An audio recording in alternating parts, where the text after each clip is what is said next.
Yes, on behalf of MOS, I welcome you all to this. And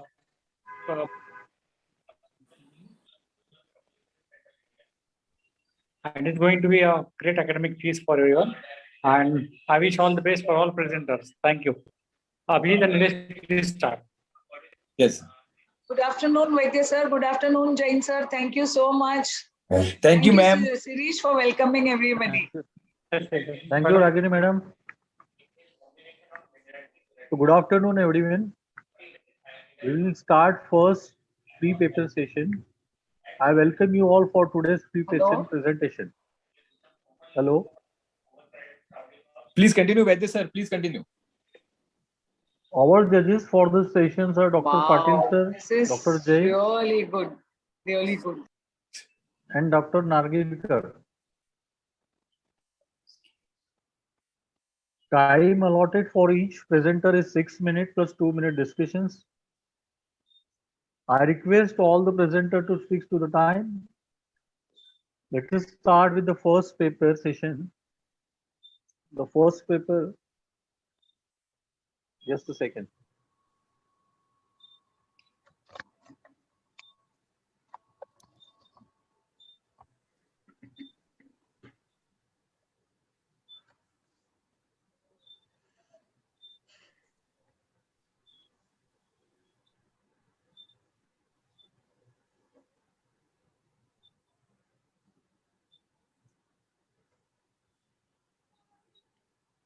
Hello. Vaidya Hello. sir. Yeah. Yeah. The first presenter is Dr. Devika Damle. Yes, sir. I'm Yes, here. she's Hear here. me? Her paper is on surgical outcome of epiretinal membrane peeling in a case of foveal herniation of Coats disease. Madam, are you ready with your paper? Yes, sir. I'm ready. Okay, then continue. Should I start? Yeah, sure. Okay.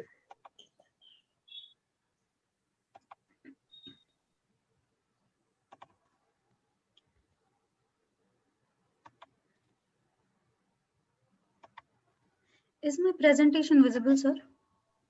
Not yet. Not. No.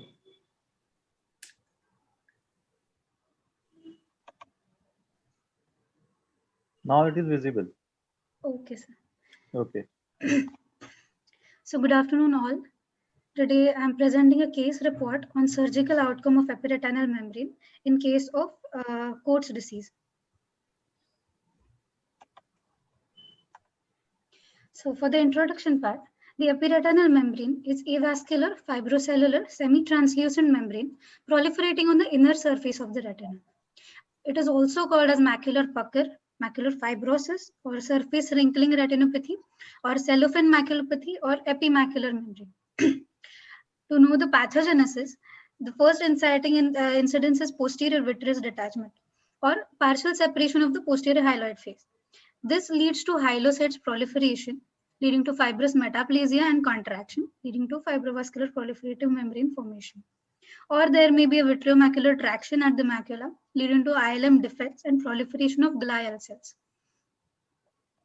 So the Coats disease or Leber's miliary aneurysm is an idiopathic progressive exudative retinopathy associated with retinal telangiectasias in stage 1, and this can progress to lipid exudation in stage 2 and retinal detachment, progressive stages of retinal detachment in stages 3 to 5 in the late onset of course of the disease. The epiretinal membrane occurs in around 2.5 to 4.4% of the patients with Coats disease.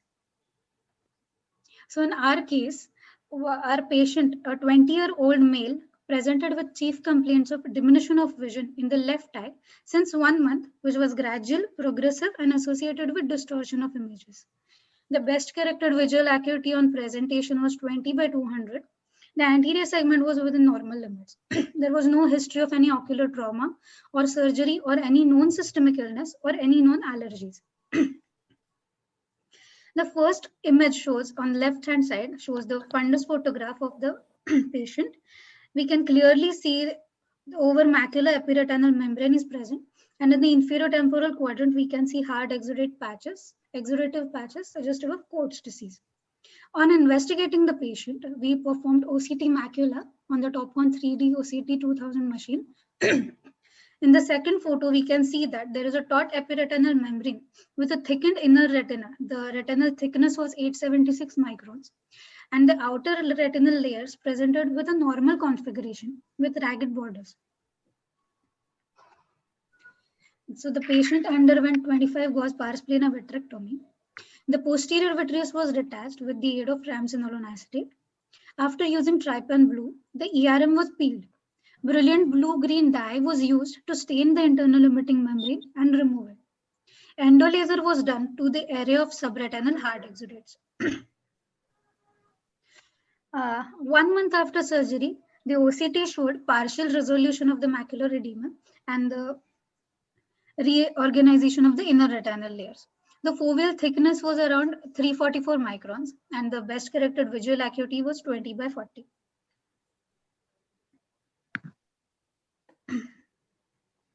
On successive follow-ups, at the 6 months of follow-up, the foveal thickness showed remarkable resolution and reduced to 283 microns.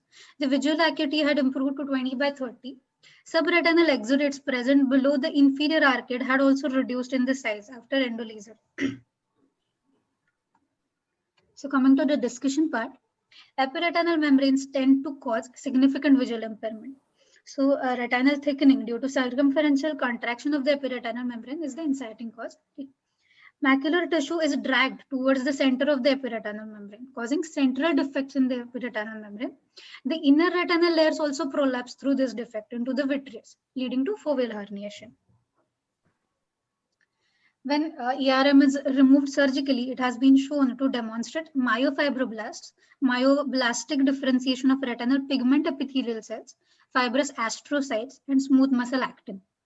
So in young patients, epiretinal membrane is taut and thick, causing more retinal distortion.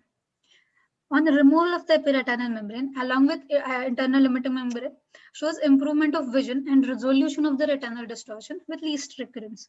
Around 5% recurrence is noted in such cases erotically.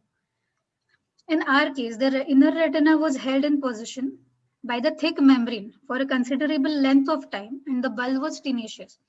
So surgical removal of epiretinal membrane relieved the centripetal force and allowed the retinal tissue to slowly fall back to its original position after a long duration, thereby decreasing the thickness of the central foveal tissue.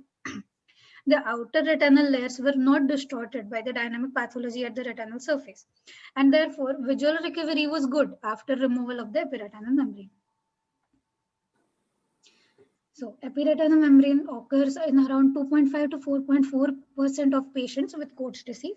It may be precipitated by laser photocoagulation or cryotherapy also, but can also occur in untreated patients also. The presumed pathogenesis for this is chronic leakage from the diseased vessels, leading to a reactive glial proliferation and epiretinal membrane formation. The ERMs may lead to traction on the retina and further accumulation of fluid in the subretinal space. So on concluding, in my study, the OCT images convey that it may take few months for the foveal thickening to decrease, but when the outer retinal layers are normal, visual recovery, though delayed, it is appreciable. Can you see the presentation? Oh, it's not visible. So these are my references. Thank you. Nice presentation, Devika. Thank you, sir. Excellent presentation. Any question, Nilesh sir? No. Thank you. Okay, sir. Thank you so much. Okay, thank you, madam. Is Dr. Sneha is ready for with his presentation? Yes, sir. Yes, sir. I'll just share the screen. Okay, start sharing.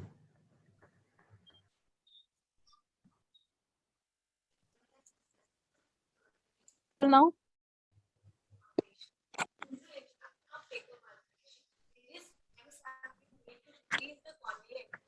sir, is my screen visible? Yeah, it is visible. Go ahead. Okay. Good afternoon, everyone. Go ahead. Good afternoon, everyone. My today's topic for paper presentation is teleophthalmology, a boon in pandemic. So coming to introduction, telemedicine was first used in the late 50s and early 1960s, when there was a closed circuit television link which was established between the Nebraska Psychiatric Institute and Norfolk State Hospital for psychiatric consultation. Teleophthalmology have been in existence since many years, but it has recently gained more importance in the present scenario of pandemic COVID-19.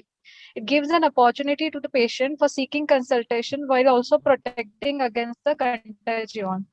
Aim of our study was to compare post-operative patient satisfaction and visual outcome after an uneventful phacoemulsification cataract surgery with teleconsultation approach to hospital visit in-person approach.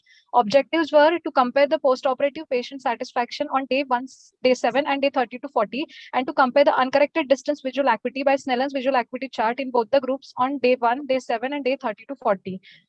The study site was the PBMS HV Desai Eye Hospital, Pune. It was done after approval of an ethical committee of the institute, and prior written informed consent of patients were taken before the participation into the study.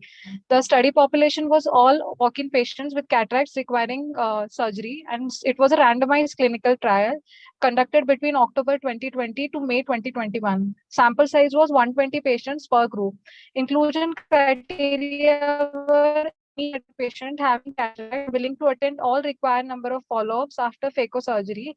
Then second was patient having adequate knowledge of using smartphones and absence of any other ocular pathology besides refractive error. Exclusion criteria were ocular diseases like corneal opacity, dry eye syndrome, glaucoma, or complicated cataracts, which would affect vision or cause intraoperative complications. Then intraoperative surgical complications, and patients having severe corneal edema, wound gaping, hyphema, intense iritis, block perforation, or any complication after surgery on day 0. So the study proforma was the cataract patients after phaco surgery were randomized into 2 groups by resident doctor using closed envelope method. They were randomized into hospital visit group and teleconsultation group, and the patient satisfaction and uncorrected distance visual acuity was assessed. So post-op evaluation was done after 6 hours of surgery. Visual acuity was checked using Snellen's chart, and all the patients were educated in their vernacular language about all red flag signs like post-operative lid edema, discharge, excessive pain, redness, diminution of vision in the operated eye, which need to be reported to immediately to the operating surgeon. The individuals from group 1 were called for hospital visit on day 7, day 7, day 1, and day 30 to 40, and group 2 were taught to check their visual acuity at home using peak acuity application on day 1 and 7, and on last follow-up they were called to hospital. They were sent system generated text message on the day before follow-up to fix an appointment. Then audio visual call was made on follow-up day, and they were asked few questions to know about the post-operative status of the operated eye, as well as they were asked to send the photograph of the operated eye to confirm the post-operative status.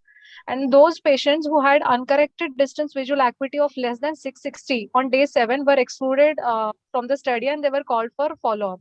Satisfaction was defined as being completely happy with their experience, and it was graded using 5-point Likert scale. For each question, a mean score of more than 3.25 was considered favorable. So this was our data collection form of demographic data. This was the questionnaire which was used for assessing the patient satisfaction. So our results were in patient satisfaction, if we consider the overall average of all the questions, p-value achieved using Mann-Whitney test was 0.22, which was not statistically significant, suggesting that patient satisfaction was equally good in both the groups. Then comparing uncorrected distance visual acuity, in both the groups, 95% patient had visual acuity between 618 to 66, and 5% patient had visual acuity between 6/24 to 6/60. None of the patients from both the groups had poor visual acuity, that is less than. So this was the graph showing visual acuity.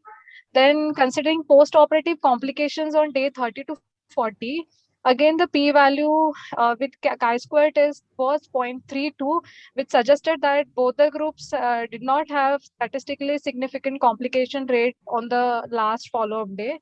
So the conclusions of our study were after an uneventful phacoemulsification cataract surgery in patients with no systemic or ocular comorbidity, the first 2 post-op follow-ups can be safely done using teleconsultation with conservation of available resources and deviating them towards better eye healthcare services. And in developing countries like ours, having high demand of high volume cataract surgery with limited resources, teleophthalmology can reduce overcrowding in hospitals, especially during the COVID-19 pandemic. Thank you. Thank you, Sneha. Welcome, sir. Good presentation. Nice. Judges? Hello? Okay. Dr. Sneha, it's a really nice presentation, and Thank you. it's a really new concept, or it's a very good concept, rather, especially for the people who are in the rural areas and all. And because of the COVID pandemic, a lot of problems are there because of the lockdown. Patients are not able to come, and Yes, sir. in this, if you're like this type of study is really like it's a good thing. So like people can opt for these studies, and the graph and all what we are saying, it's like very much interesting. Like doctors have involved in this study. Yes, How many sir. doctors are there in the study? Sir, mainly my guide was there, Dr. Kultore. He took the initiative. Then Dr. Colonel Madan Deshpande, it was originally his idea to start teleophthalmology in our hospital. So it was like pilot project for us. And it Okay. is now full-fledged teleophthalmology consultation going on in our hospital. Then my co-guide helped me, Dr. Anuprita Gandhi. And obviously the IT team and other people were also involved, reception people who helped us in sending text messages to fix an appointment. So Okay. it was a combined effort of our hospital staff. Okay, it was nice. And what about the how the patients are responding to the things, like the questionnaire you are giving, and whether they are able to do that, because most of the people are from the like in our areas like No, it sir. is. Actually, we provided the questionnaire in all the language, like Marathi, Hindi, and English. Okay, that's good. Right. So they could answer it very well, sir. Okay, right. Okay, thank And you. in case if they are illiterate and not able to answer, then I was verbally asking them and jotting down their responses myself. And the photographs, what you are telling them to send it to you, so like is it visible properly? Like They were, sir. Yes, yes, sir. Because first, before discharging, we took a tutorial for them in which we used to show how the peak acuity application works and how they are supposed to click the photo and send to us. So Okay. we had one dedicated teleophthalmology phone to which on which number they used photographs, which were relatively better. And in case of slightest of the doubt, we called them for follow-up. Okay. Thick. Thank you, Sneha. Thank you. Thank you. Abhi, sir. Welcome, sir. Okay. Okay. Now let us move to our next presenter. Dr. Siddharth, are you ready? Yes, sir. Okay. This he will presenting on the paper is the bubble. Yes, sir. Yes. Can you start? Yes. Shall we start? Okay. So is my screen visible?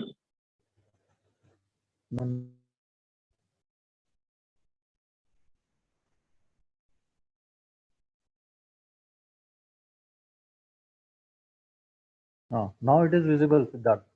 Yes, sir. Okay. Continue. So present the bubble. The bubble which is used to center the multifocal IOL. We all know that a proper centration of the multifocal lens is required for remarkable results. Under topical anesthesia, the patient fixated coaxial sighted light reflex is possible, but it is not possible under a peribulbar anesthesia. Under topical also, the patient fixation of light may be subjective, and some patients may require a peribulbar anesthesia. In such cases, the air bubble in the anterior chamber, which is aligned with the corneal light reflex and the multifocal central ring, helps to center the IOL. Now, the basics of optics are that when you look at the patient, the two light reflexes that you can see is the one which corresponds to the visual axis and the other which corresponds to the optical axis. When you ask the patient to fixate to a torchlight, the light reflex that you see is the visual axis. This is possible under a topical anesthesia, but under peribulbar anesthesia, the patient cannot fixate any light.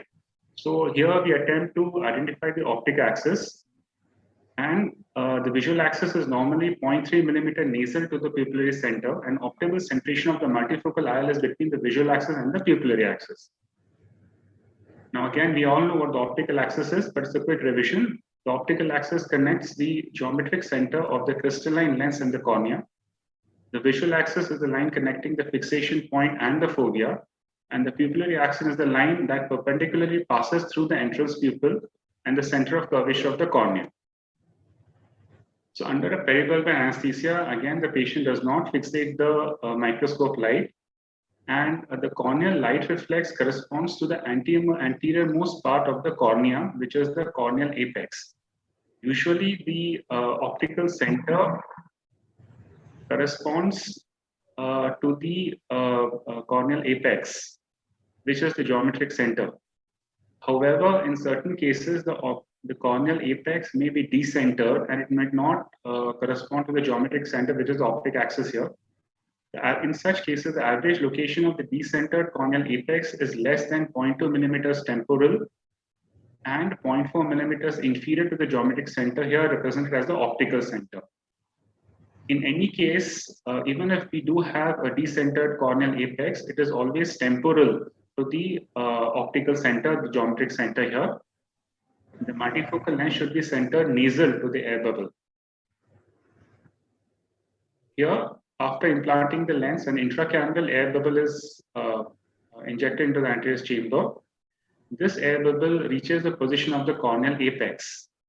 Here, the corneal apex is the maximum anterior elevation compared to the geographical center as represented by the optical center.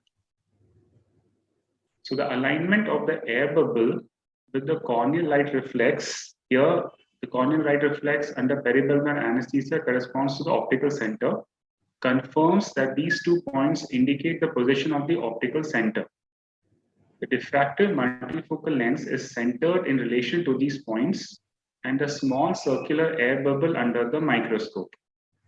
The multifocal lens is then decentered nasal to this point because this point is corresponding to the optical axis, and we want the IOL to be nasal to this, somewhere between the pupillary axis and the visual axis, where the MFIOL should be centered. So again, there are 3 parts here. The first is the corneal reflex, the intracameral air bubble in the center of the multifocal IOL. Here it is important that under the microscope, the eye should be centered as much as possible. And then the corneal light reflex is identified, small air bubble is injected, and the multifocal rings are aligned to this. A question arises, why not just use the corneal light reflex and the reflex, the third perpendicular image, which is coming from the IOL here? The reason why an air bubble additional third point is required is because using only 2 points can lead us to a false parallax error. Whereas having 3 points, that is a corneal light reflex, the air bubble in the anterior chamber, which is just underneath the corneal reflex, and the light reflex from the lens as well as the central ring of the lens, helps us align the lens properly. Again, a quick recap of this thing here is that the lens is to be centered here. It is important that the viscoelastic should be properly removed. After aligning the lens here, the optic should be decentered nasal to this thing. Since all the lenses are self-centering in the capsular bag, it is important to by decentering the lens, the haptic should also be nudged nasally.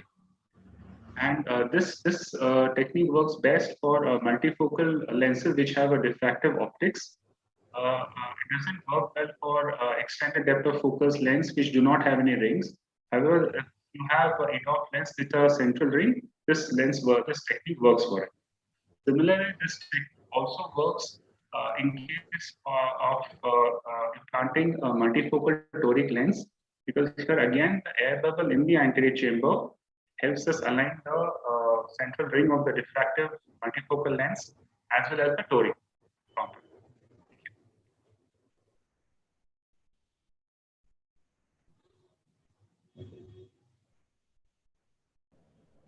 Thank you, Siddharth. Thank you. Different concept. Right.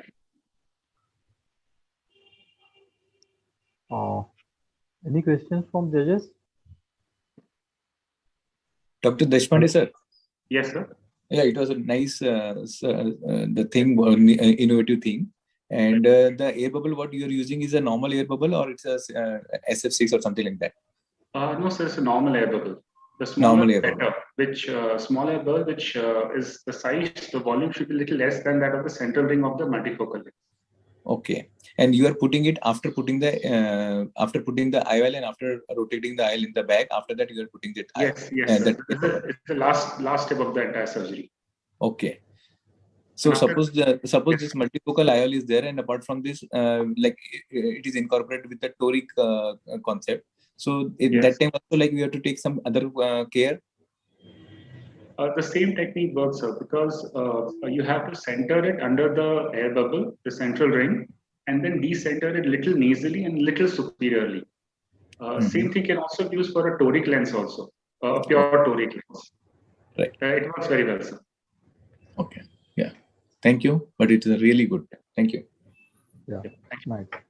Now let's move to our next presenter, Dr. Asmita. Hello. Yes, sir. Okay. I'm just sharing. You start slide. your presentation. Yes. Yeah. Yes, it is visible, madam. Okay. So is it visible? Yeah. Continue. Yeah. Good afternoon, everyone. So today's my presentation is on lactocrumentia, also known as liquefied after cataract. So lactocrumentia is a capsulorhexis associated phenomena. It is accumulation of milky white substance behind the IOL. It is characterized by cloudiness of vision, and it is rare complication of late post-operative period. We have retrospective study of 3 cases, which shows a duration of symptoms from 2 weeks to 3 months. Duration of surgery was 24 months to 56 months, and visual acuity was below normal, and IOP was in between normal limits. None of the patients had any sign of inflammation, shallowing of AC, or any myopic shift.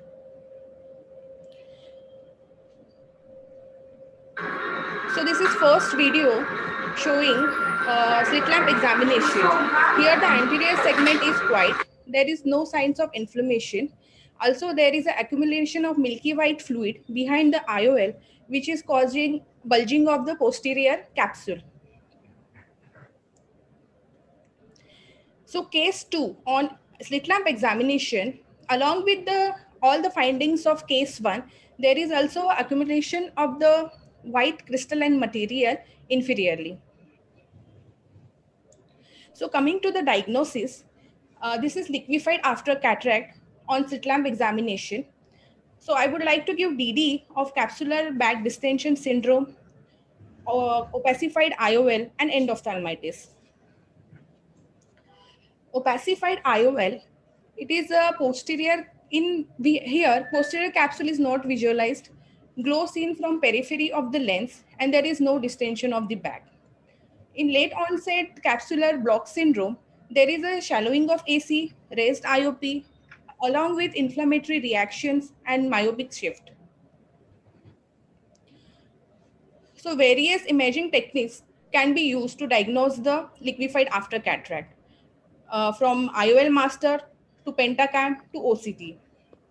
So here in figure 1, we can easily see there is an accumulation of liquid milky white substance.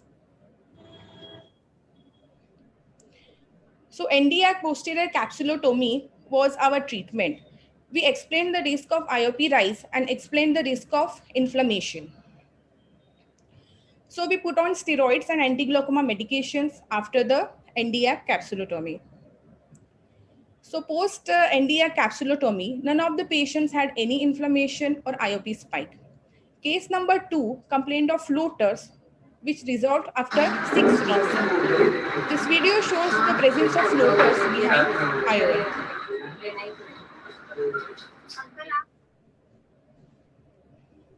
So now this is IOL master and AS OCT taken day 0 after surgery and taken day 7 after YAG capsulotomy. So immediate post YAG capsulotomy, there is still presence of milky white substance, as we can see in these images. But after 7 days, this milky white fluid has significantly reduced. Can be seen in both the images. Coming to the discussion, LAC is to be differentiated from late onset capsular block syndrome, imaging documenting lens displacement and depth of AC. It is believed that the fibrosis of anterior capsule prevents IOL from moving forwards. As in our series, all patients had anterior capsular fibrosis without shallowing of AC. Turbidity of fluid leads to visual disturbances as seen in our series. Proliferation of metaplasia and metaplasia of lens epithelial cells leading to accumulation of various types of collagens and extracellular matrix. This may be the reason or source of the milky white fluid. So treatment options varies from observation, YAG capsulotomy, and surgical aspiration. So what's new in our case series? None of the studies have described the post-operative recovery of liquefied material. Imaging by us show that turbid material may take up to 1 week to disappear. So coming to the conclusion, liquefied after cataract is a rare and delayed complication of phacosurgery. Imaging helps in confirming the diagnosis and in monitoring of the post-operative treatment as well as recovery. IOL Master, Pentacam, and ASOCT all gives equal information. So YAG capsulotomy is a safe and effective option for the treatment. Thank you, sir. Thank you, Asmita. Thank you, sir.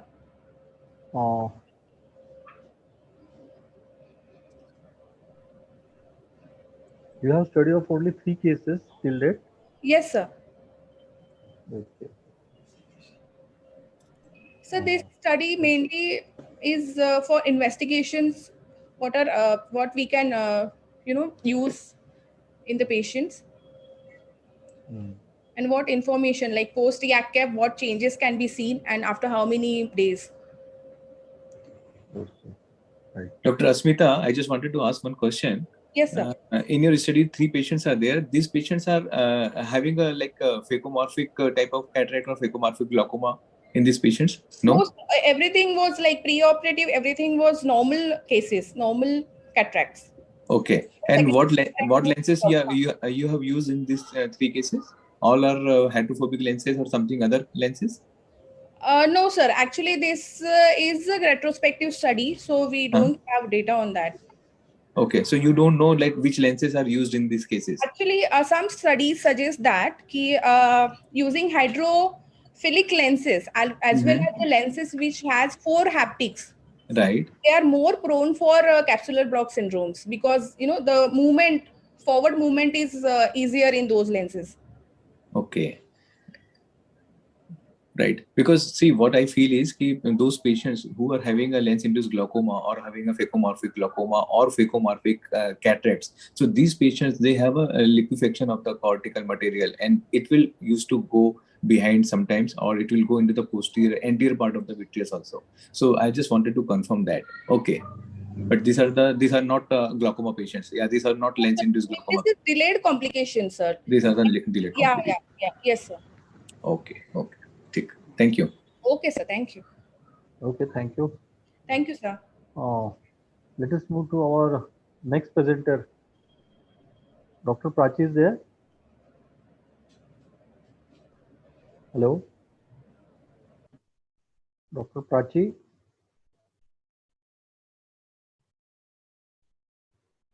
Hello? I think she is not yet joined. Dr. Mayur? Yes, sir. Are you ready with your paper? Yes, I am ready. So, Is my screen visible? Hello? yeah, Maru. It is visible now. You Yes, can sir. continue. Okay, So, good you afternoon. start. My name is Dr. Mayur Chaudhary, and the topic of my presentation is correlation of early post-cataract surgery related OCT changes. with its intraoperative surgical complications. So the aim is to study the early OCT macular changes after cataract surgery that includes SICS and phaco and its correlation with intraoperative complications and various patterns of macular edema. So pseudophakic cystoid macular edema is the most common complication of cataract surgery after cataract surgery, leading to, in some cases, decrease in the vision. Incidence includes angiographic incidence of CME following ICC is seen up to 60%, while that following ECC is 15 to 30%.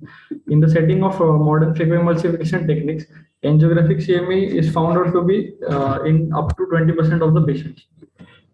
So with the advent of OCT, which is non-invasive and benefits quantification of the macular thickness, early diagnosis of pseudophakic cystoid macular edema can be beneficial to alter the progression of the edema, hence preventing vision loss due to long-standing macular edema. So let's get into the concept of the clinical and subclinical macular edema. So clinical cystoid macular edema has historically been defined as a reduction in the vision to 612 or less in Snellen charts that is attributable to ophthalmoscopically visible CME, as we can see in this picture. So this kind of macular edema can be diagnosed on indirect ophthalmoscope. And subclinical CME is an asymptomatic condition in which visual acuity is greater than or equal to 6/12 on Snellen chart, but seen small cystic spaces on OCT with increase in the retinal thickness. So this kind of small cyst and slight change in the macular thickness cannot be picked up on ophthalmoscopically, but can be seen with OCT. So type of study is prospective cohort, which includes patient undergoing cataract surgery, specifically SICS and phaco. Exclusion criteria includes pre-existing or history of macular edema or retinal detachment, diabetic retinopathy, media opacities, and patients on prostaglandin analogs. Sample size 100 eyes, male to female ratio was 1:1.1.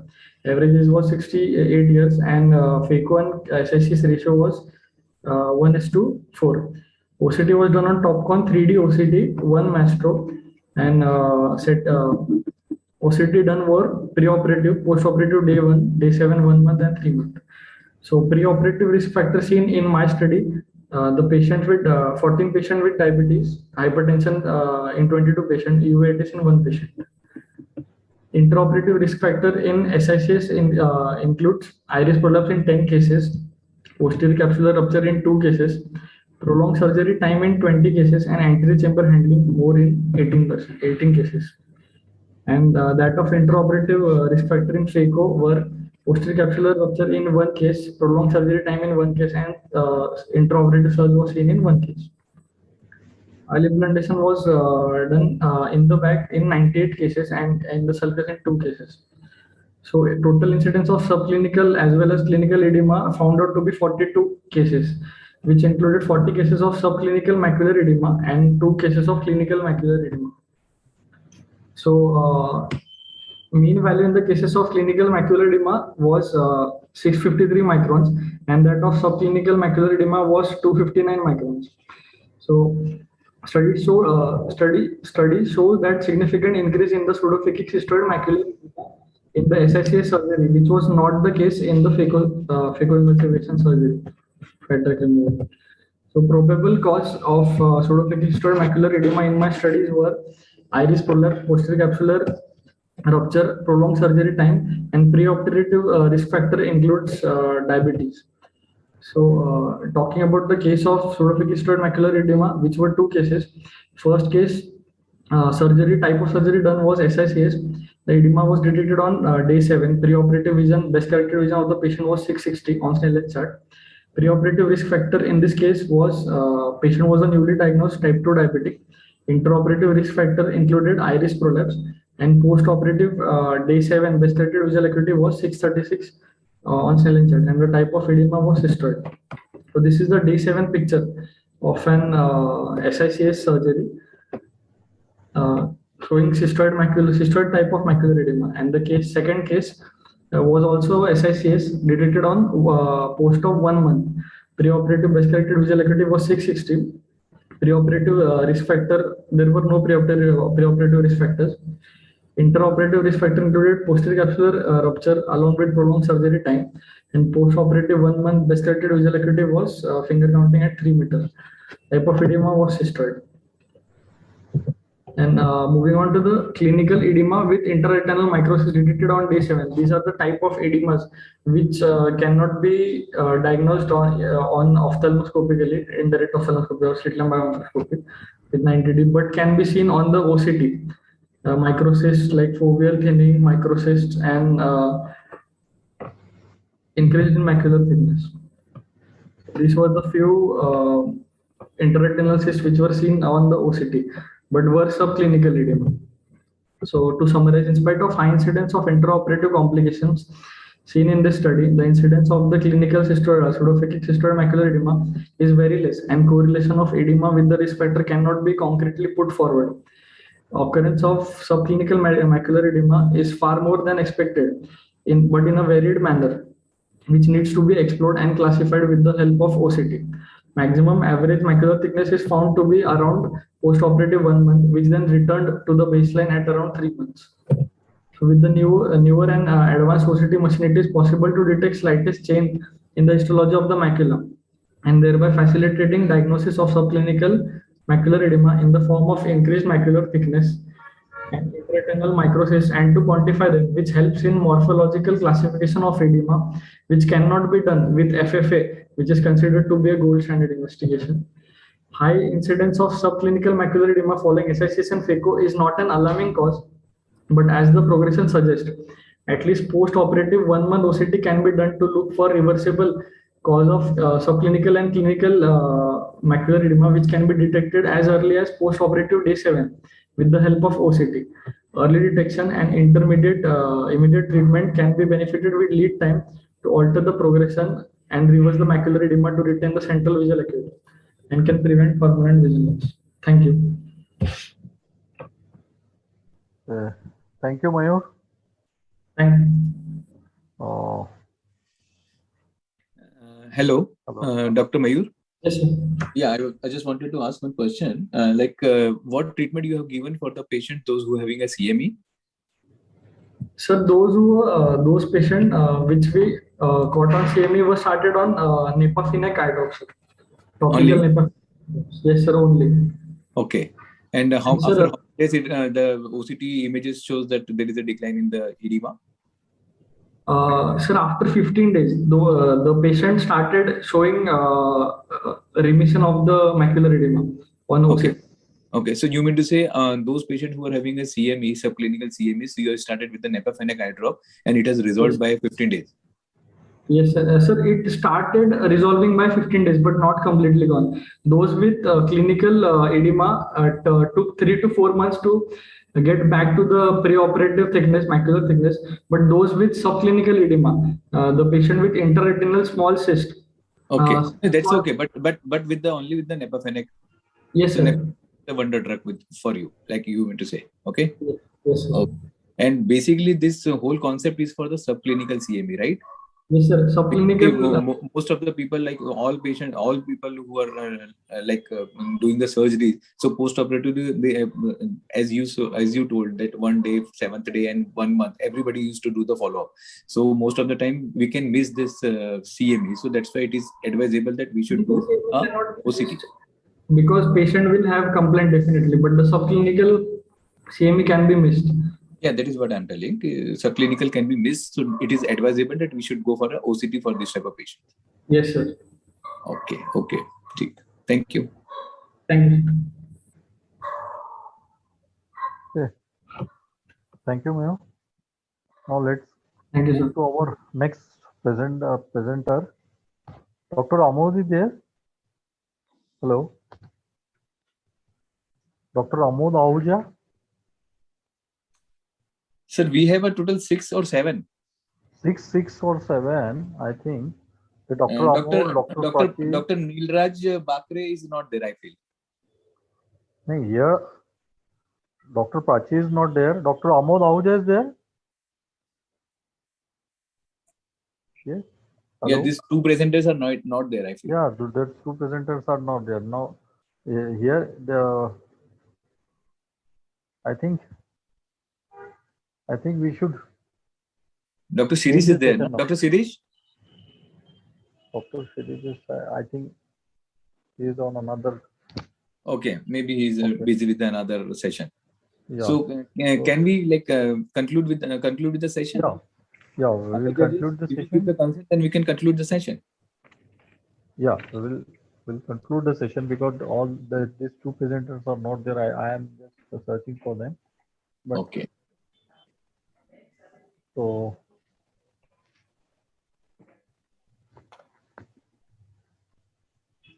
It's already will we wait or 2:40. will? So already, 12 minutes are still there. Yeah, still Siri sir is minutes are there. Dr. Is Siri there sir. any?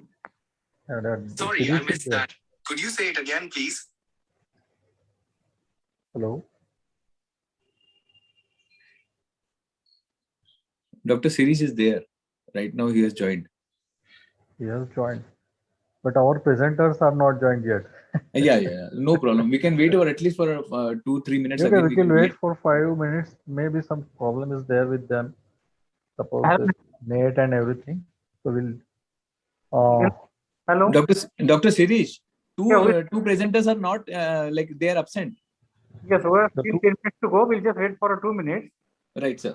By the Yes. time we want to ask some some questions to participants, we can go ahead. Okay.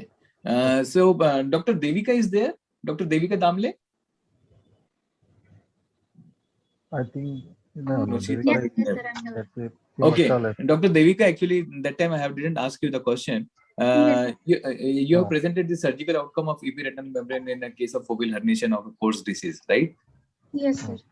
Okay, so what I feel is ki epiretinal membrane surgeries is almost similar with all other cases also. Yes, sir. So why especially you want to present this case? What is the new concept in this? So the new concept was the after ILM peeling, what we found was the Coates patches were also resolved.